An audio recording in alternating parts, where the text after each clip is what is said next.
সমাবর্তনে আসা বিশেষজ্ঞরা এআরসি আলু চাষ পদ্ধতি নিয়ে বিশেষ আগ্রহ ব্যক্ত করলেন। এআরসি পদ্ধতির আলু চাষ শুধুমাত্র ত্রিপুরা রাজ্যের কৃষকদের মধ্যে ব্যাপক আকর্ষণ সৃষ্টি করেছে।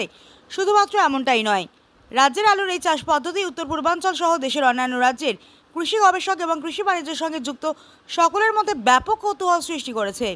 ইম্ফলের কেন্দ্রীয় কৃষি বিদ্যালয়ের রাজধানী আগরতলার পার্শ্ববর্তী লেম্বুছড়া এলাকার মৎস্য মহাবিদ্যালয় 3 দিনব্যাপী পঞ্চম সমাবর্তন অনুষ্ঠান চলছে।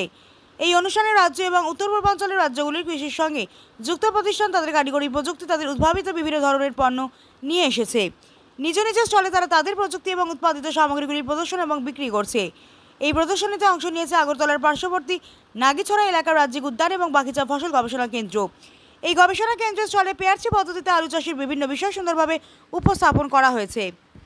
এর মধ্যে যেমন রয়েছে এআরসি আলুর চারা, মাটি উৎপাদিত এআরসি আলু, এই আলু সম্পর্কিত বিভিন্ন তথ্য, টিস্যু কালচার পদ্ধতিতে উৎপাদিত কলা গাছের চারা, উন্নত এবং অধিক ফলনশীল রোগমুক্ত কলার চারা, কলা গাছের গন্ধ থেকে উৎপাদিত ছোট ছোট চারা গাছ, কলা দিয়ে উৎপাদিত বিভিন্ন ধরনের পণ্য সামগ্রী, বিভিন্ন জাতের মাশরুম চাষের নানা পদ্ধতি, সেই সঙ্গে ছোট জাতের অধিক ফলনশীল বিভিন্ন ধরনের আমসহ অন্যান্য ফলমূল ও আনারস চারার প্রদর্শনী।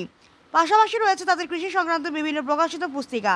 প্রথম দিন থেকেই স্টলটিতে ছাত্রছাত্রী, গবেষক, কৃষি ব্যবসার সঙ্গে যুক্ত ব্যবসায়ী এবং সাধারণ মানুষের প্রচণ্ড ভিড় লক্ষ্য করা যায়।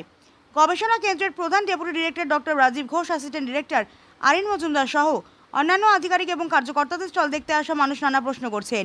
এদের বেশিরভাগের আগ্রহ পেয়ারচি পদ্ধতিতে আলুর চারা উৎপাদনকে নিয়ে।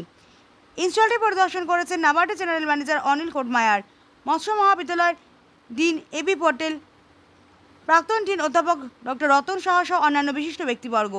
মূলত তারা এআরসি পদ্ধতির আলুর ফলনের কথা শুনে সবচেয়ে বেশি খুশি হয়েছেন। অনেকেই আলুগুলি ছবি তোলার পাশাপাশি আলু চাষ সংক্রান্ত বিভিন্ন তথ্য লিখে নিয়ে গিয়েছেন।